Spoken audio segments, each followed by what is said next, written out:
अगर आपके घर में 60 साल या उससे अधिक उम्र के बुजुर्ग हैं और उन्हें वृद्धा पेंशन मिलती है या मिलने वाली है तो ये जानकारी बहुत जरूरी है। 2026 में वृद्धा पेंशन को लेकर सरकार का फोकस साफ नजर आ रहा है। ताजा व्यवस्था के अनुसार वृद्धा पेंशन की राशि राज्य के हिसाब से अलग अलग दी जाती है। आमतौर पर पात्र बुजुर्गों को 1000 से 30,000 रुपए प्रति महीने तक पेंशन मिल सकती है। कुछ राज्यों में केंद्र और राज्य सरकार मिलकर ये राशि देती हैं, जिससे कुल पैसा बढ़ जाता है। जिन बुजुर्गों का आधार, बैंक खाता और KYC पूरा है, उन्हीं के खाते में पेंशन सीधे DBT के जरिए भेजी जाती है। अगर किसी महीने पेंशन नहीं आई है तो ज्यादातर कारण दस्तावेज अधूरे होना या खाता निष्क्रिय होना होता है। महिलाओं, विधवा बुजुर्गों और बहुत गरीब परिवारों को कई राज्यों में अतिरिक्त प्राथमिकता भी दी जाती है, जिससे उन्हें ज्यादा राशि या समय पर भुगतान मिल सके।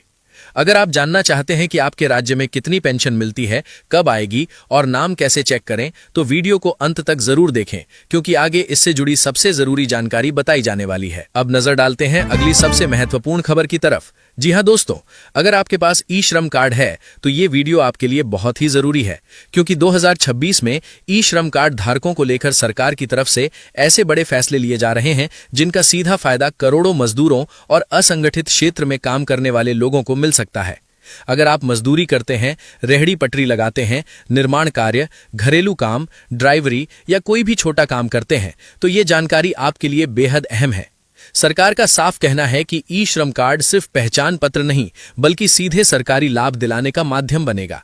2026 में ई-श्रम कार्ड को कई योजनाओं से जोड़ा जा रहा है ताकि जरूरत पड़ने पर मजदूरों को आर्थिक मदद मिल सके। सबसे पहले बात करते हैं पैसे को लेकर। कई राज्यों में ई-श्रम कार्ड धारकों को सीधी आर्थिक सहायता देने की तैयारी चल रही है। जिन लोगों का ई-श्रम कार्ड एक्टिव है, आधार और बैंक खाते से लिंक है और KYC पूरी है, उनके खाते में सीधे DBT के जरिए पैसा भेजा जा सकता है। हालांकि ये राशि राज्य और योजना के हिसाब से अलग अलग हो सकती है। इसके अलावा ई-श्रम कार्ड धारकों को बीमा कवर का भी फायदा मिलता है। दुर्घटना की स्थिति में पात्र लाभार्थी को आर्थिक सहायता मिल सकती है, जिससे परिवार को अचानक आई परेशानी से राहत मिल सके। यही वजह है कि सरकार ई-श्रम कार्ड डेटा को लगातार अपडेट कर रही है। 2026 में सरकार का फोकस ये भी है कि ई-श्रम कार्ड धारकों को अन्य सरकारी योजनाओं से ऑटोमेटिक रूप से जोड़ा जाए, जैसे राशन कार्ड, जनधन खाता, पेंशन योजना और आवास योजना, ताकि मजदूरों को अलग अलग जगह आवेदन न करना पड़े और एक ही कार्ड से कई फायदे मिल सके। अब बात करते हैं सबसे जरूरी चीज की, अपडेट और KYC।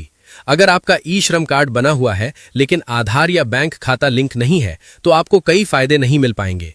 बहुत से लोगों को पैसा सिर्फ इस वजह से नहीं मिलता क्योंकि उनका खाता निष्क्रिय होता है या मोबाइल नंबर बंद रहता है। इसलिए जरूरी है कि आप समय रहते अपना ई-श्रम कार्ड अपडेट करवाएं। सरकार ये भी साफ कर चुकी है कि आने वाले समय में जिन ई-श्रम कार्ड धारकों का डेटा सही नहीं होगा, उन्हें योजनाओं का लाभ मिलने में देरी हो सकती है। इसलिए अभी से सावधान रहना बहुत जरूरी है। अगर आप जानना चाहते हैं कि ई-श्रम कार्ड से पैसा कब मिलेगा, कितना मिल सकता है, किन लोगों को प्राथमिकता मिलेगी और कौन सी गलती करने से लाभ रुक सकता है, तो वीडियो को अंत तक जरूर देखें, क्योंकि आगे इससे जुड़ी सबसे अहम और जरूरी जानकारी बताई जाने वाली है। देखते हैं अगली खबर। दोस्तों, अगर आपके घर में बेटी है तो ये जानकारी आपके लिए बहुत ही जरूरी है। सरकार की सुकन्या समृद्धि योजना बेटियों के भविष्य को सुरक्षित बनाने की सबसे भरोसेमंद योजनाओं में से एक मानी जाती है।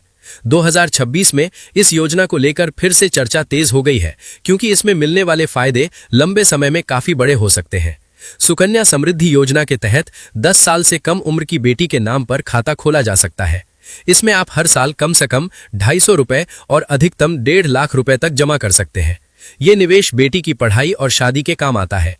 इस योजना की सबसे बड़ी खासियत इसका ऊंचा ब्याज है, जो आमतौर पर बैंक FD से ज्यादा होता है और सरकार की तरफ से तय किया जाता है। साथ ही इसमें किया गया निवेश पूरी तरह सुरक्षित माना जाता है।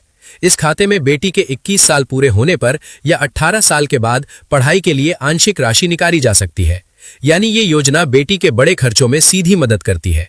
सुकन्या समृद्धि योजना में जमा पैसा और मिलने वाला ब्याज टैक्स फ्री होता है, जिससे माता पिता को भी बड़ा फायदा मिलता है। यही वजह है कि इसे बेटियों के भविष्य के लिए सबसे बेहतरीन योजना माना जाता है।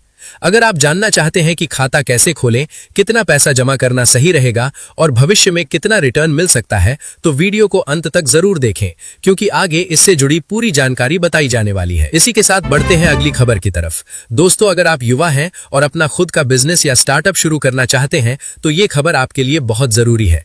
2026 में प्रधानमंत्री युवा स्टार्टअप लोन योजना के तहत युवाओं को आगे बढ़ाने के लिए सरकार की तरफ से नई तैयारी की जा रही है।